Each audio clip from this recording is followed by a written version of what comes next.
Olá, queridos, graça e paz, mais uma vez juntos, compartilhando da palavra de Deus, nessa caminhada, nesse desenvolvimento da nossa fé, com os personagens da Bíblia. E neste momento nós vamos falar sobre um personagem bastante curioso, bastante controvertido, amado por uns, odiado por outros, e trata-se de Pedro, aquele, eu diria assim, aquele companheirão de Jesus, Aquele homem que teve a sua chamada da parte de Jesus para segui-lo, largou tudo, barco, as redes, o seu ofício e começou a caminhar com Jesus. Mas Pedro era um indivíduo bastante, como eu já disse, controverso, porque ele tinha os seus altos e baixos. Mas o que eu acho mais interessante é como a Bíblia mostra assim, a vida de Pedro muito semelhante à nossa. Né? Perfeitamente humano, com suas ações e reações, com seu temperamento um tanto exaltado, e em alguns momentos compassivo, enfim. Pedro é uma figura bastante cativante, Eu diria se assemelha muito com vários tipos de pessoas dentro do seu comportamento, na sua maneira de se expressar, E ele era uma pessoa assim muito verdadeira, Muito verdadeira. E eu acho que isso é uma virtude que falta para muitas pessoas, pessoas que falam não exatamente aquilo que estão pensando, Então, mas Pedro não. Pedro era aquele tipo de pessoa assim bem verdadeira. Tanto que algumas vezes ele chegou a ser repreendido pelo próprio Jesus. Tolhido de fazer alguma coisa, ou foi até, infelizmente, em algum momento lá, foi até chamado de Satanás, quando Jesus disse para ele: para trás de mim, Satanás. E aí era como se ele estivesse sendo usado ali naquele momento. Então era uma pessoa assim, bastante intensa, bastante verdadeira. E sobre ele a gente vai pensar. Eu não vou ler assim um texto exatamente sobre Pedro, mas a gente vai dar uma caminhada na vida de Pedro, pensando como se estivesse dividindo a vida de Pedro em dois momentos. Um momento antes da ressurreição de Jesus e o momento após a ressurreição de Jesus. No momento que antecede, naquele período de vida, aqueles 3 anos que ele caminhou com Jesus, a gente vai trabalhar o caminho da negação, ou os 7 passos, 7 informações que a gente vai dar a respeito de Pedro que o levaram àquele momento da negação, aquela queda infeliz de ter negado Jesus, e por conta disso, como eu já disse, Pedro era amado por uns, mas odiado por outros, por conta dessa negação no momento em que Jesus mais precisou dele, Então, em primeiro lugar, a presunção. E aí tem um texto que diz assim: Pedro respondeu: ainda que todos te abandonem, eu nunca te abandonarei. Pedro tinha essa coisa, de dizer: não, comigo comigo não vai acontecer e tal. A presunção leva muitas pessoas à queda, aquele orgulho, aquela altivez de dizer que isso nunca vai acontecer comigo. Eu costumo dizer que nunca é tempo demais. Quando a pessoa diz nunca, está correndo um sério risco, porque a gente pode dizer até: não, eu vou fazer o possível para que isso não aconteça, eu vou me esforçar para que isso não aconteça. Agora Pedro diz assim: não, eu nunca te abandonarei. E aí o que acontece lá no final? Abandona. Segunda coisa na vida de Pedro é a despreocupação. Jesus sobe ao monte, convida aqueles seus discípulos a orar com ele, e no caminho diz assim: vocês fiquem aqui, orem, porque eu vou ali, vou sozinho orar. Quando Jesus voltou, estavam dormindo. Jesus chamou a atenção deles, foi novamente orar. Quando ele voltou, estavam dormindo. E aí Jesus pergunta para ele: vocês não conseguem orar nenhuma hora? Vocês não conseguem vigiar nenhuma hora?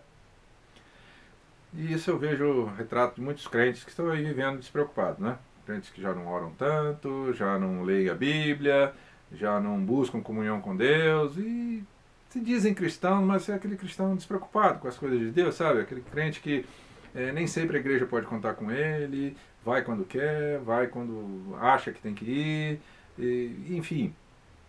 Aquele crente que ora só nos momentos difíceis, né? Lembra de Deus no momento mais complicado, depois resolvido o problema passou, e Pedro se demonstrava uma pessoa assim, né? Despreocupado. Estou com Jesus mesmo, então nada vai acontecer aqui, né? Jesus está lá orando, então deixa eu aqui, nós vamos ficar aqui e tá bom assim. Essa despreocupação, esse desvínculo, né, do momento certo da oração, da comunhão com Deus, isso foi levando Pedro no caminho da negação. Outra coisa característica da vida de Pedro era a temeridade, aquele jeito impulsivo, intempestivo, né, tudo querendo resolver na base da pancada, resolver na base da agressividade, e várias vezes Jesus teve de refreá-lo, teve de segurá-lo para não fazer uma bobagem maior. Mas muita gente vive assim, né? Se dando conta de que o seu temperamento, eu sou assim mesmo, e eu nasci assim, enfim. Mas a gente sabe que um temperamento ele pode ser muito bem controlado, né, pelo Espírito Santo. É aquilo que a Bíblia chama de domínio próprio. Outra característica na vida de Pedro.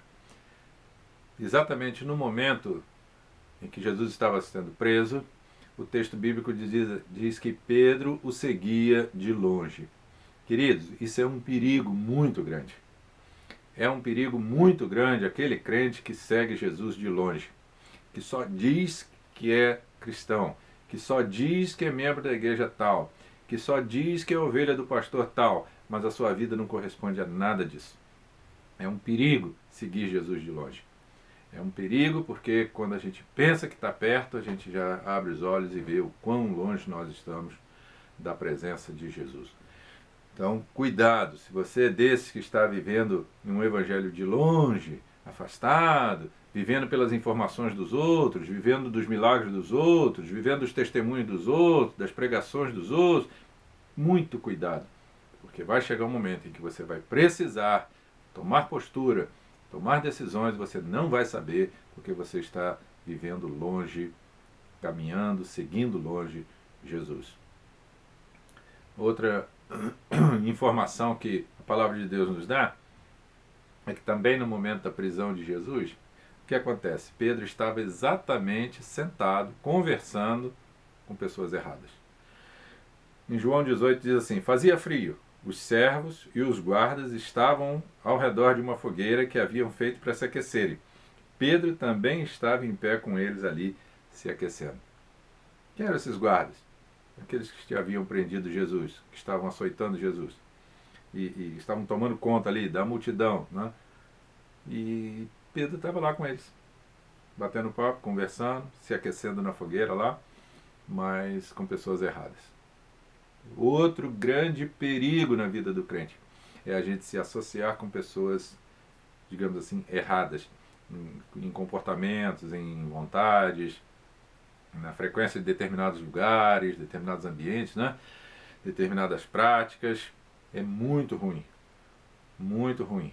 O salmista já nos alerta que bem-aventurado é aquele que não anda segundo o conselho dos ímpios. Ele não se assenta numa roda de escarnecedores, ele não se envolve com pessoas erradas.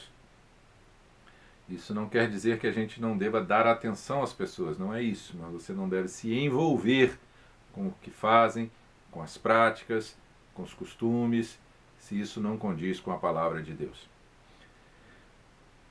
Outra característica que foi a negação, né?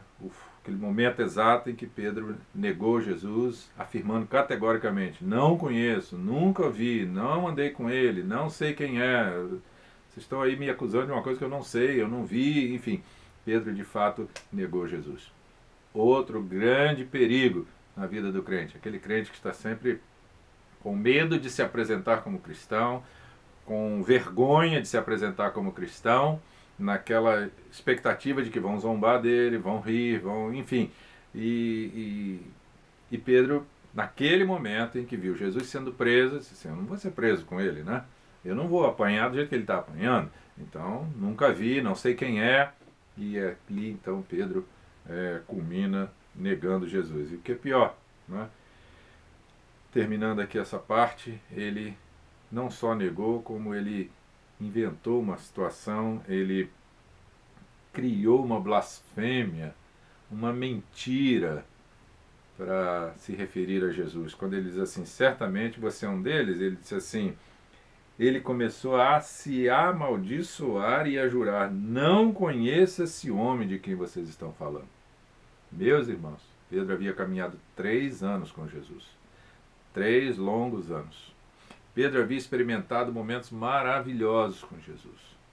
Pedro havia visto, de fato, milagres diante dos seus olhos. Para neste momento em que Jesus estava precisando dele, digamos que ainda que fosse somente a presença, né, aquele apoio que a gente dá, às vezes só com a presença, Pedro disse, não conheço, nunca vi, nem sei quem é. Cuidado, porque seguindo esse passo a passo, fatalmente você vai chegar um momento da negação.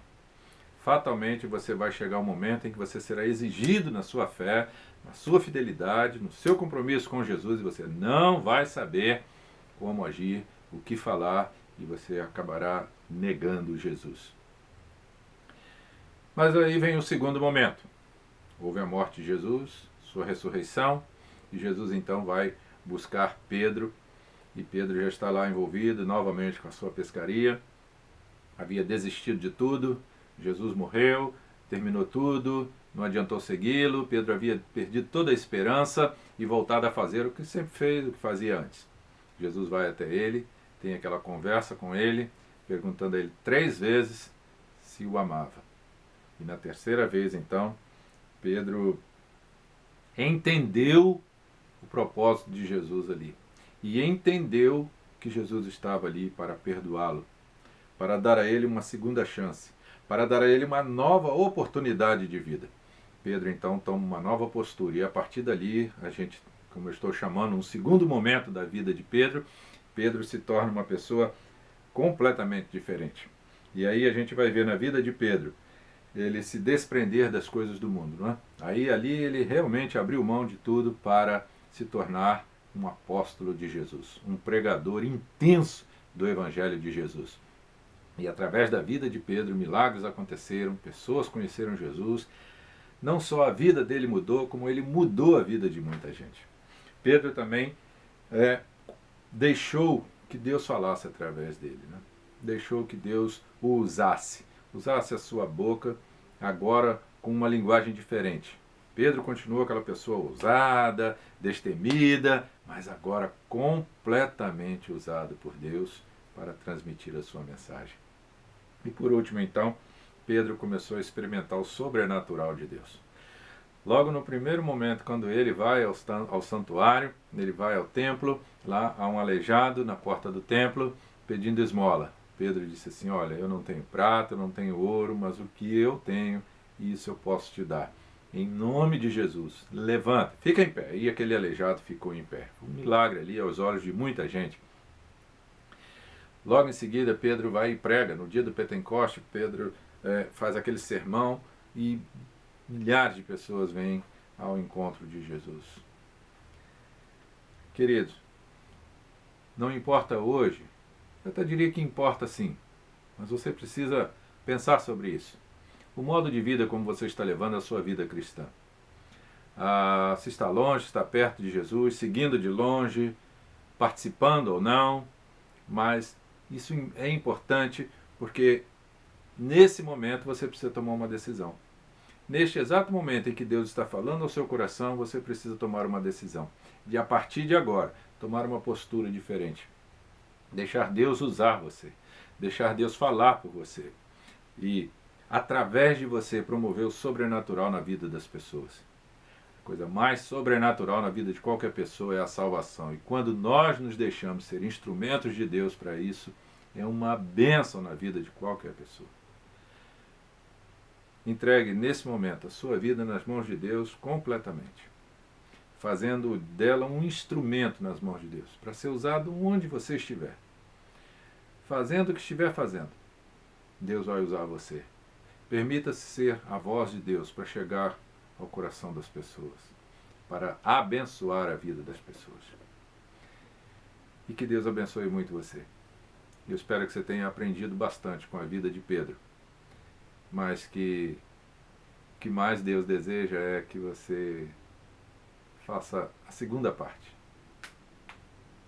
não a primeira. Não negá-lo, não deixá-lo de lado, mas ao contrário, envolver-se, abraçar a causa e tornar-se um grande instrumento nas mãos de Deus. Deus abençoe você. Deus abençoe a sua casa. Amém.